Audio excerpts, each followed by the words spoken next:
Americans are sicker than ever. A food industry whistleblower who says that what we're eating is addictive and dangerous, and it's that way on purpose. These are science experiments engineered to hijack our brain to make us want more. I've been bullied about my weight since I was 11. If this had been around when I was a teenager, it could have completely changed my life. My goal is to empower you.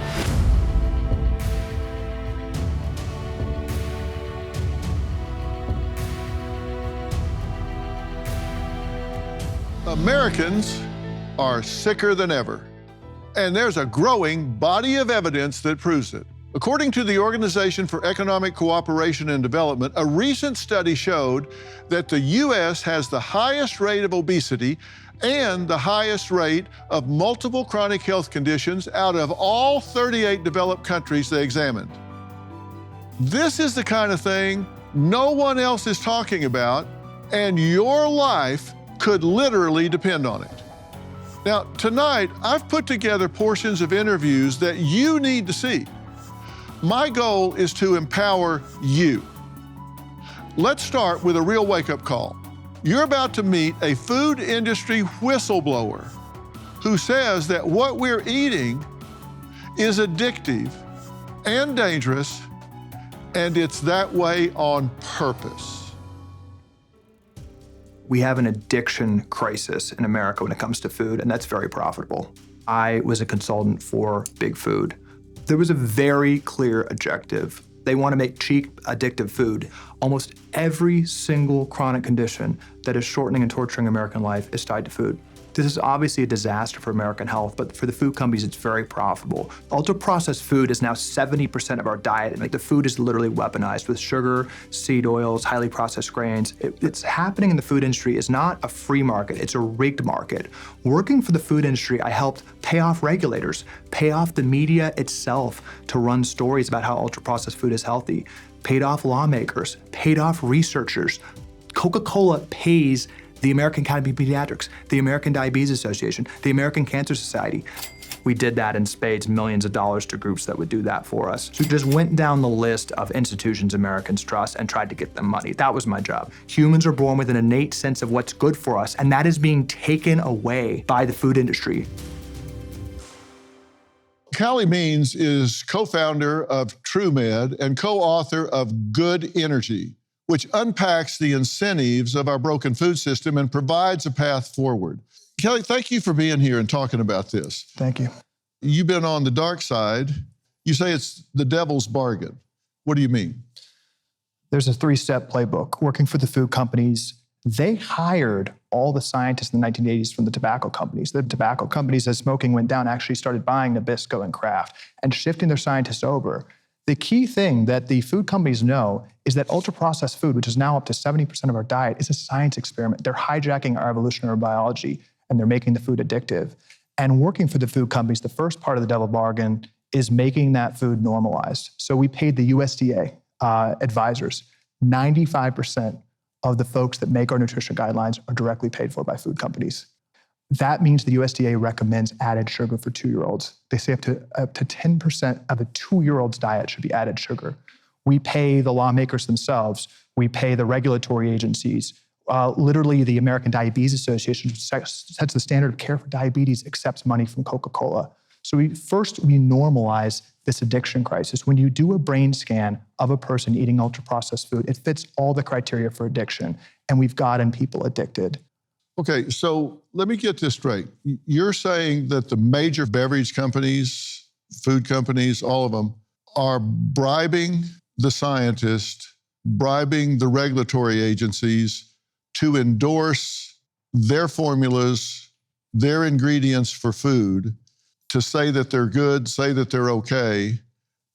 And in fact, those ingredients are meant to addict people to the foods that they're selling. It's the express purpose. I was shocked as a junior employee to see a list of names of professors from Harvard, from Tufts Nutrition School, from Stanford.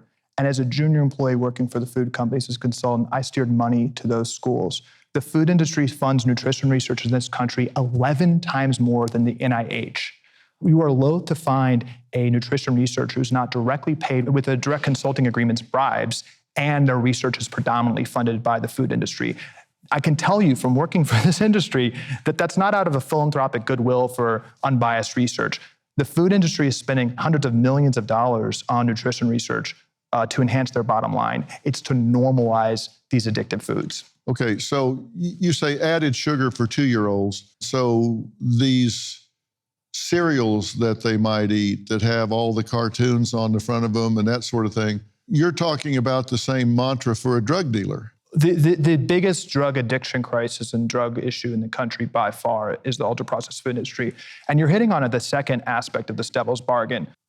Food and ultra-processed food is causing absolute devastation in America. 9 of the 10 leading causes of death are foodborne illnesses. If you take down ultra-processed food, you are eliminating diabetes, you're eliminating heart disease, you're putting a stab to the heart of cancer, many forms of cancer are metabolically related. Even Alzheimer's is now called type 3 diabetes. It's so closely related to our diet. Dr. Phil, the reason I'm speaking out is because a lot of us are parents, and I have a small child, and children are running into an absolute buzzsaw. We're so metabolically dysfunctional as adults that children are now developing prediabetes and metabolic dysfunction in utero.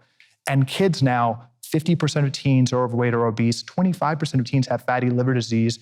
That's tied to the mental health epidemic where 40% of high school seniors have a mental health disorder. We're poisoning our kids, and it's the biggest issue in the country. Okay, so you're talking about sugar, obviously. That's the white devil, right? All right, what else are you talking about? I call it the unholy trinity of ingredients in ultra-processed food. You've got added sugar, you've got seed oils, you've got highly processed grains. All 3 ingredients are essentially invented just 100 years ago and were not evolutionarily made to handle. At one time, they were proposing a tax on sugar, and you're saying they bribed organizations to fight against that and get it defeated. Yeah, this is the third step. So we're getting really sick because of ultra-processed food, and then the food industry and the pharmaceutical industry, which profits from being sick, absolutely rigs the debate to make this normalized and obfuscate the problem and frankly blame the American people instead of the system itself. So we at Coke paid the NAACP, prominent civil rights groups, to say it was racist to take away food stamp funding from Coca-Cola. Today, the top item purchased on food stamps is sugary beverages. So you're saying Coca-Cola went and paid the NAACP to call anybody racist that was resisting the sugar tax? This was reported in the New York Times and throughout the media. The NAACP, after accepting millions of dollars from Coke when I was working for them in 2010, 2011, called anyone who questioned the idea of taking food stamp funding away from Coke racist, saying that lower income kids, really enjoyed their soda and it was a personal choice issue. Okay. Coming up, a fitness coach who believes his favorite soda is keeping him healthy. We'll talk to him next, and curious to hear what you have to say about that. This is a Mexican Coca-Cola. The last warning label down here says evitar en niños, which means avoid in children. So they're telling you avoid this drink in children. Looking at this and just mentally, I'm like, I want to drink this so badly. It is an addiction, and people need to take that seriously, up there with the drug addiction, with alcohol addiction. You wouldn't put an alcoholic beverage in front of somebody who struggled with alcoholism or anything like that. My next guest, Matt, says he gave up regular soda for diet soda and believes it has great health benefits. I've been training in the gym for a very long time, and Diet Coke is a huge part of my life. I consume, give or take, a gallon of Diet Coke a day. When I wake up, most people go for their morning coffee, but I literally run to my local self-serve fountain and just run for a diet soda. So when I was younger, I became very overweight because I drank regular Coke so much. Became addicting. I made the switch to Diet Coke and eventually started improving my other habits, and the synergy of those two things dramatically improved my health. The reality is there is virtually zero evidence that diet soda of any kind can cause harm to you, and the benefits on its usefulness outweigh by far any of the risks. Some of the benefits of Diet Coke and diet soda in general are just increased feelings of satiety. And the reality is the benefit in the feeling of fullness you get between meals and with meals by doing that dramatically outweighs the tiny little bit of artificial sweetener you might be consuming. Diet Coke is such a useful tool because it allows you to limit your cravings. The amount of times I've sat there and said, you know what, I'll have something sugary after I drink this Diet Coke. And I find that once I drink it, the urge to go gorge on candy or cookies or cake is completely gone. I will probably drink Diet Coke for the rest of my life. Okay, how much are you drinking a day? I really do drink a gallon a day of diet soda. Really? Yes. They know me as the Diet Coke guy in restaurants I go to, local restaurants, and they bring me two before I even sit down. And you think this is good for you? Actually, yes. I was formerly overweight. I was 5'5", 170 pounds when I was younger, and I was around 14, 15. And as I got older, I managed to lose around 35 pounds from improving my lifestyle habits. And one of the main ways I've done that is through limiting my cravings, my overeating. So I'm using diet soda as a tool to help me alter my eating habits. And there is a lot of research. They have a study here where 18.65% more people in a group that substituted diet soda for water lost at least 5% of their body weight. So you think it's healthy? Ultimately, yes. In combination with water, yes. Your ear just fell off. No, I'm just kidding. What do you think about him drinking a gallon of diet soda? I looked at that study, and on the study, it's funded by Coca-Cola. And I just cannot express this. I cannot express this enough.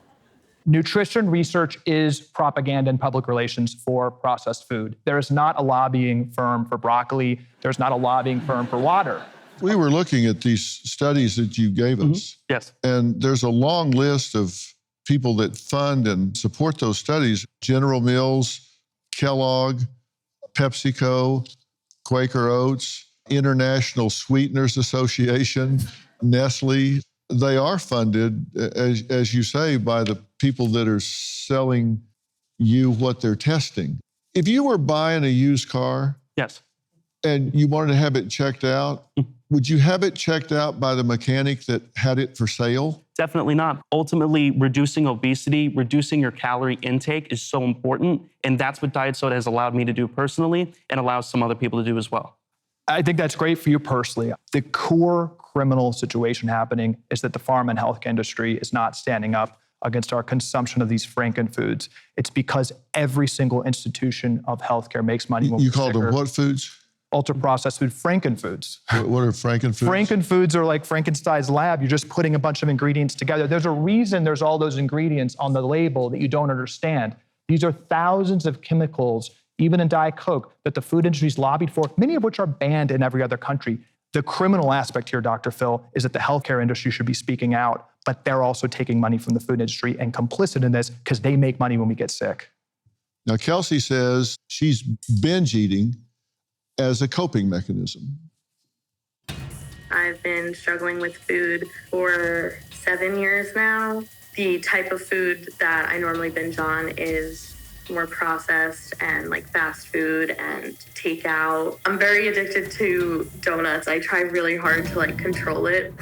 McDonald's is one of my go-tos. So I get like a Big Mac meal, large, so a large fry, large Sprite, Big Mac, 10-piece chicken nugget, McChicken, a McFlurry.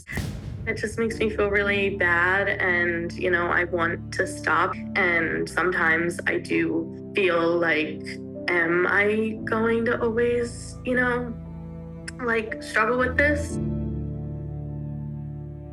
What do you think about the fact that Kelly is saying that these foods that you have trouble putting down, staying away from, that you're binging on, are in fact scientifically designed to create just that effect on you?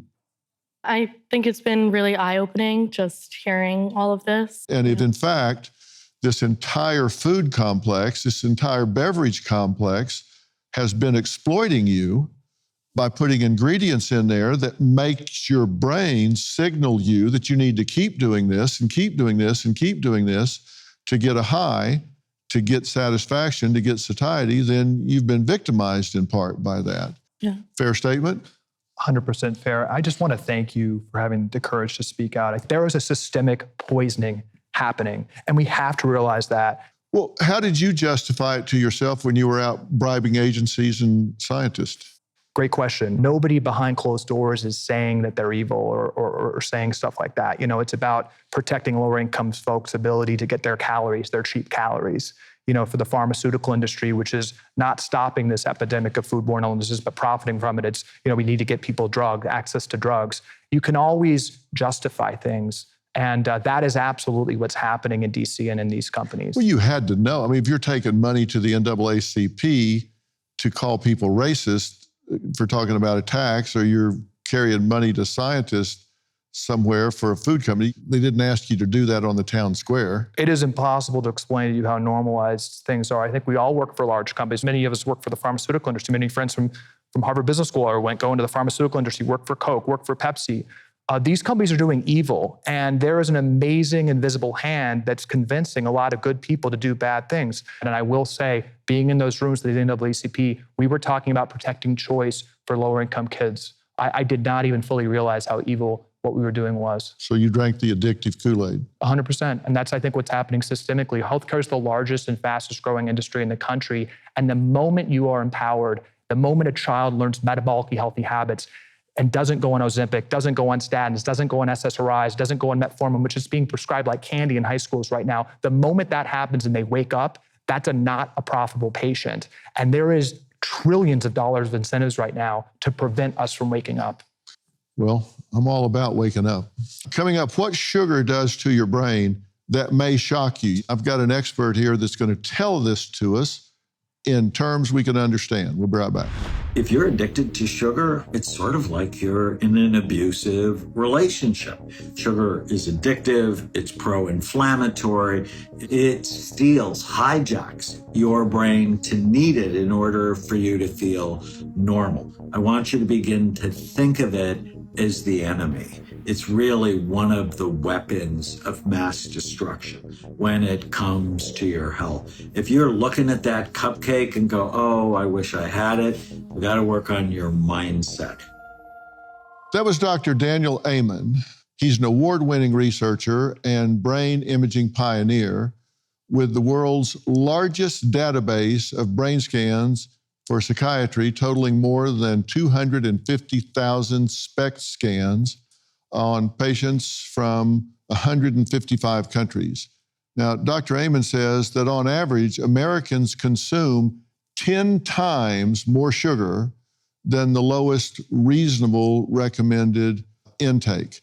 This is a dangerous chemical with regard to brain functioning, certainly in excessive amounts. True?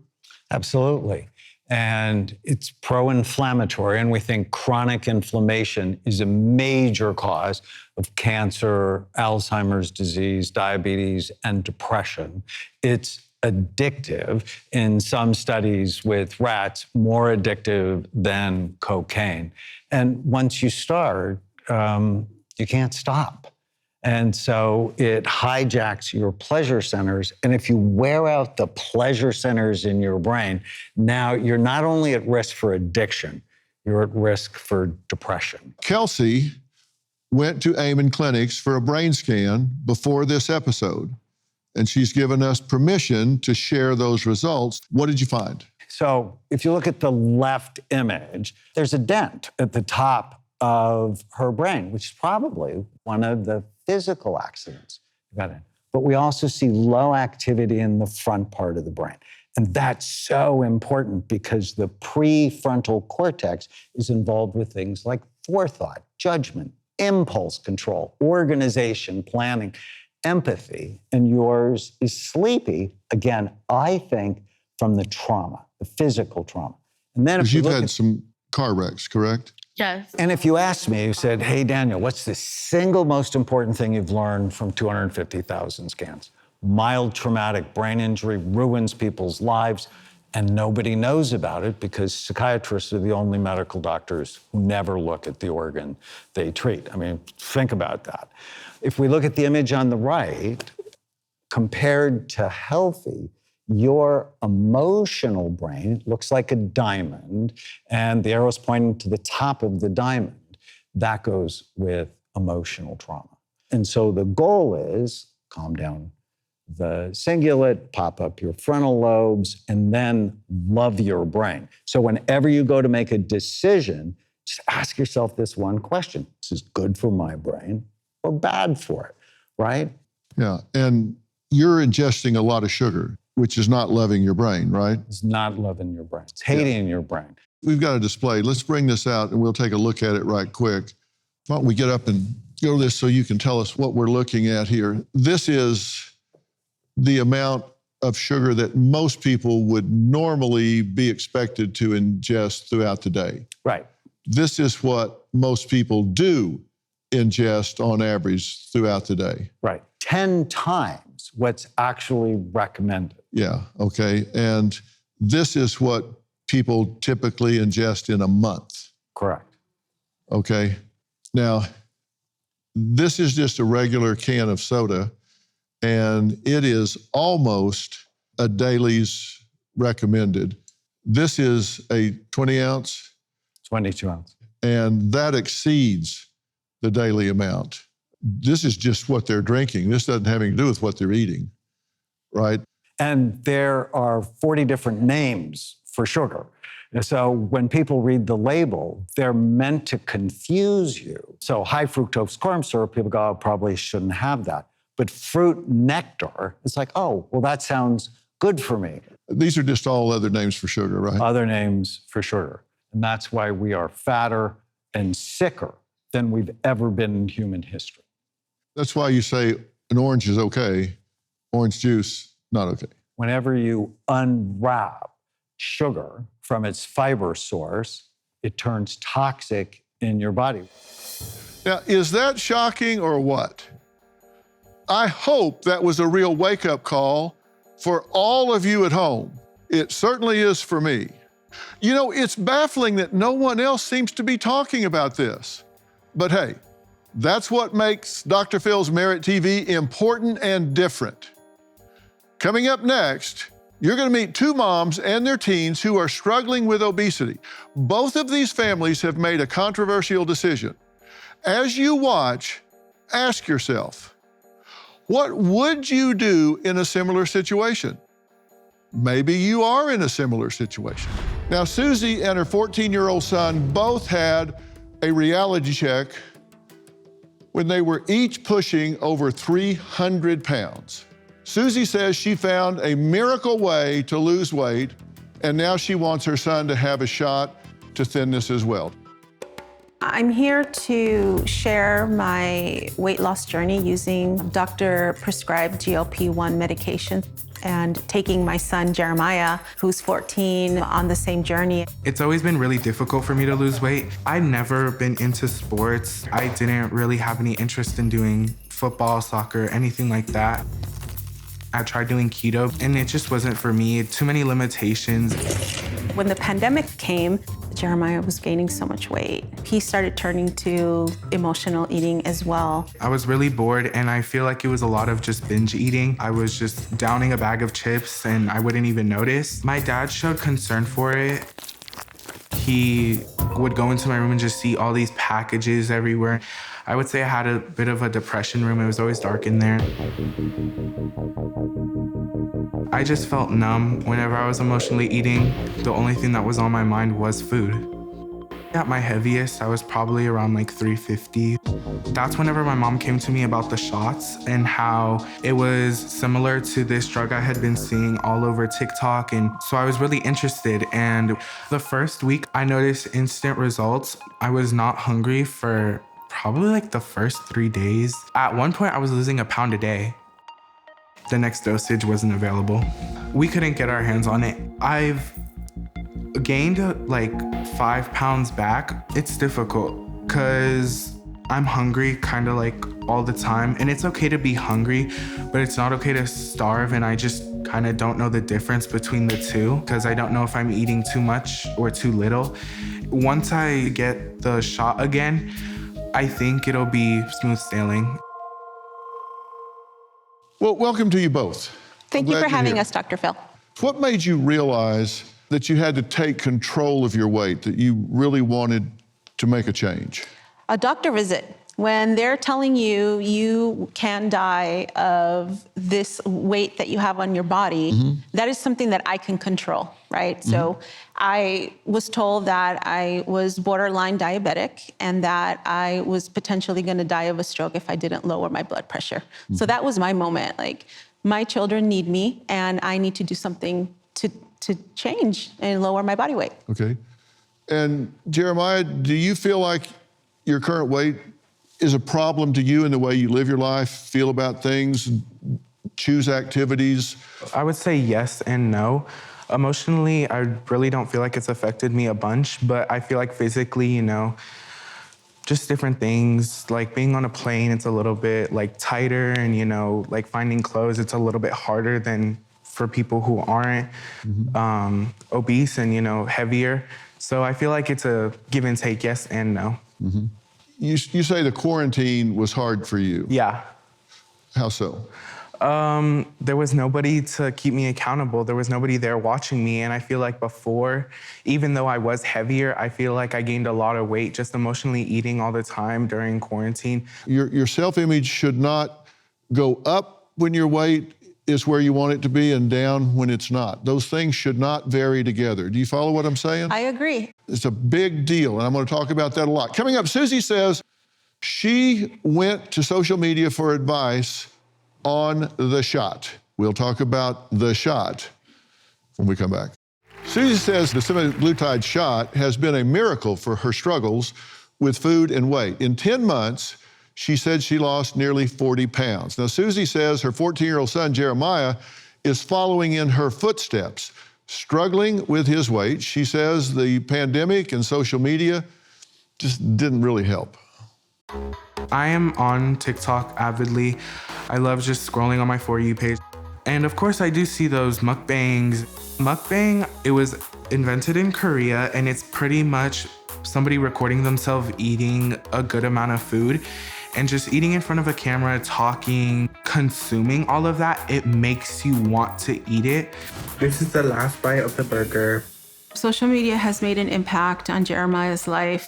They're called influencers for a reason. And so when you find something that interests you, you're gonna go down a deep rabbit hole and spend hours and hours scrolling. Again, you're in a pandemic. TikTok is taking off. The children's eating habits definitely changed. Oh, let's make the frothy coffee. Oh, I just saw this recipe on, how to bake a cake from a mug in the microwave. Like, there was one of the chicharron challenge where you deep fry a pork belly and you dip it into guacamole. When you are trying out a recipe on the internet, on social media, that doesn't give you the calories. He definitely needs nutrition. I don't think he has the mental maturity to understand what it can do to your body. Okay, so Susie, what's your journey been like on this? I take these weekly shots and it helps me feel full, and it gives me the control that I need to make the right choices of the foods that I should be eating. Okay. And you've tried to lose that 40 pounds for how long before? I've been trying to lose this 40 pounds since the last 3 years. Okay. I started a new job and I was back at a heavy weight, and I knew that eventually I was going to meet these people in person. And, you can only look so beautiful and thin behind a Zoom. So I tried to, follow trainers on the internet. I tried to try different diets, but it just wasn't sustainable for me, and I didn't feel motivated. I lost my sense of community. Okay. Zoom doesn't have filters like... Yes, you can do that. It does? Yes, it does. Yeah, it does. They could. That's what I should do. Look like I have a cat on my head. So it's worked for you. Have there been downsides to it?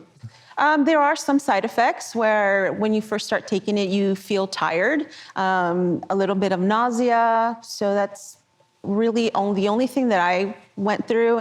Why do you feel like your son needs to be on the same thing? I'm worried about his health. He's a very confident person, and I've always instilled in that. Don't worry about what people think about you, but I want him to be a healthier version of himself so that he can achieve the things that he wants to do in life. Have you started taking the medication? I had the medication for about a month, and it was really successful, but we could not get the next dosage for it since it's at such a high demand. Jeremiah, you say having less hunger makes you feel more in control. Mm-hmm. Have you done other things? Have you taken your own destiny in your hands and worked hard and gotten out on the track, broken a sweat, put together a healthy eating program? Yeah, I wouldn't have breakfast. I would do intermittent fasting, and then I would go for a 3-mile walk, which only took like around an hour, then start my school, and then I would have like a salad or a sandwich for lunch, and then have like pretty much whatever I wanted for dinner and save my calories for dinner. Yeah, you don't want to go on a diet. No. Right? No. You want to get a lifestyle that you can sustain across time. That's right. Yeah. But there's no way to do this in a sustainable way without working hard. I mean, you get that, right? Yeah. Coming up, we're going to meet a mother who lost over 100 pounds on this injection, semaglutide. So she decided to put her 15-year-old daughter on it too. We're going to meet them next and see what they have to say. According to the National Association of Anorexia Nervosa and Associated Disorders, girls as young as 6 years old start to worry about their weight. 6 years old. And by 14 years old, 60 to 70% are trying to lose weight. Now, risk of developing an eating disorder is 18 times greater than their non-dieting peers. Now, hear what I just said. 18 times greater. Now, Dina says that she's been overweight since she was 10 years old. It's a battle she's fought all of her life until she found the semaglutide medication, where she's now lost 100 pounds. So she decided to put her 15-year-old daughter on it as well. I started taking GLP-1 medications October 31st of 2022. And I went from 366 pounds, and I just weighed in today at 229 pounds. I have tried so many different methods as far as losing weight. However, the thing that's different with the GLP-1 medication is up here. I'm not thinking about food all the time. My daughter Demi has seen me on my journey with the GLP-1 medication. And when they come out on the market for 12 to 18-year-olds, she asked me what I thought about her starting her own journey. Ready?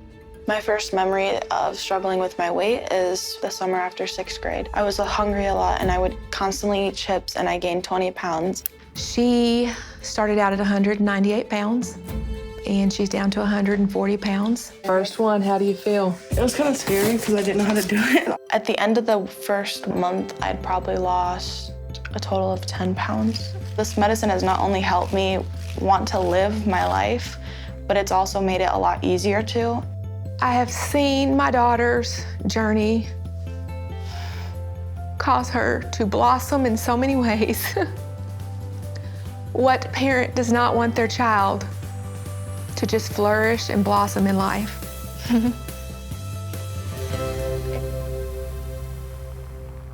Well, thank both of you for being here. Thank you for having us. This has been a lifelong issue, right? Absolutely. And you've seen doctors about this. Yes. A lot of times doctors in the past have said diet and exercise, calories in, calories out. Mm-hmm. And I've done that my whole entire life. Mm-hmm. Calories in, calories out. Mm-hmm.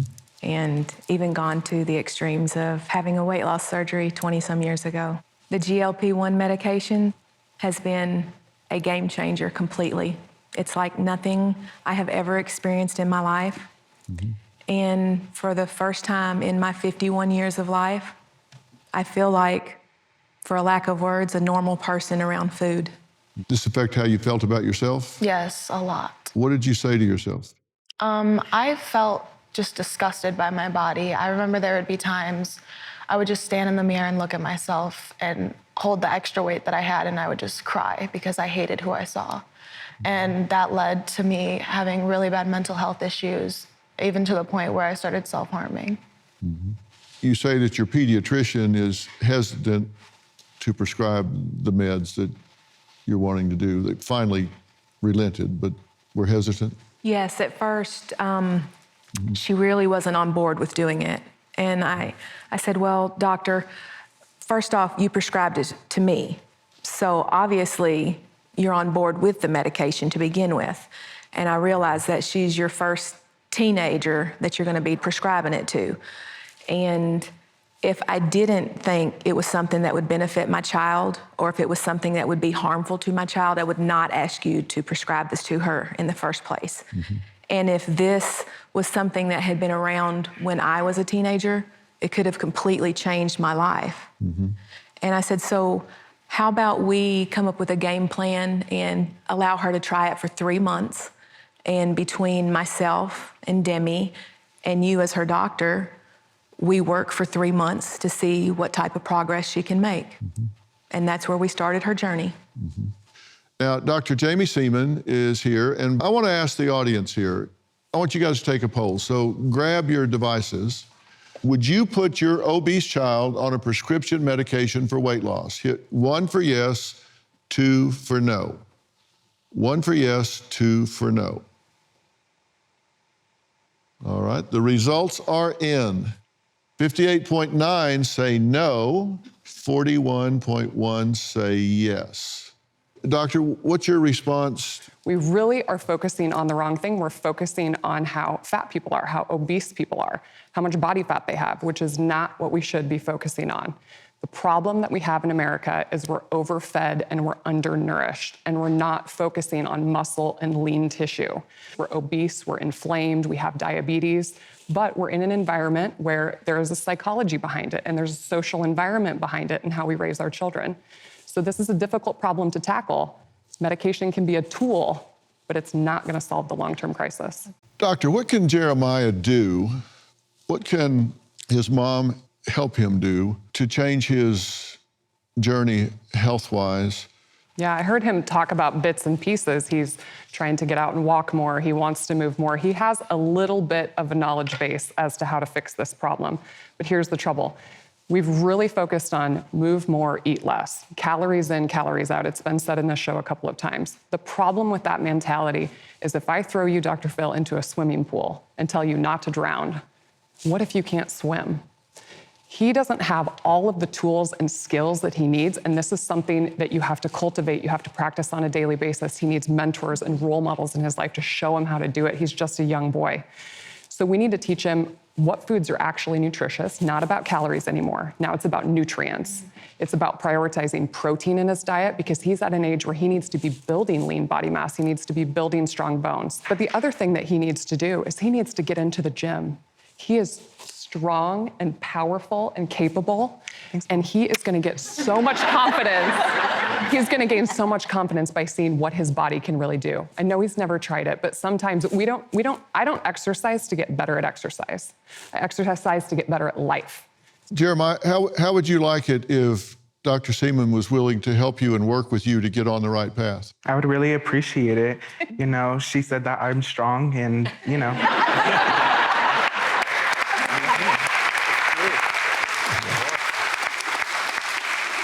Yeah, his mama didn't raise a fool. So, and you are willing to work with him and help him, right? I'm willing to work with both of you. I would love to stay in contact with you. I'd love to support you in any way that I can. I'm a mom of 3 daughters, and I know what world our kids are living in, and it's tough out there. I want to thank Dr. Jamie Seaman, and thanks to all of my guests tonight. And thank you at home for watching, because here at Dr. Phil Primetime, we're going to continue to focus on the issues that we are all facing in our society. And boy, oh boy, do we have a lot to talk about. Also, my book, We've Got Issues, How All Americans Can Stand Strong for Our Country's Soul and Sanity, is on sale now everywhere books are sold. We'll see you next time. Thanks for being here.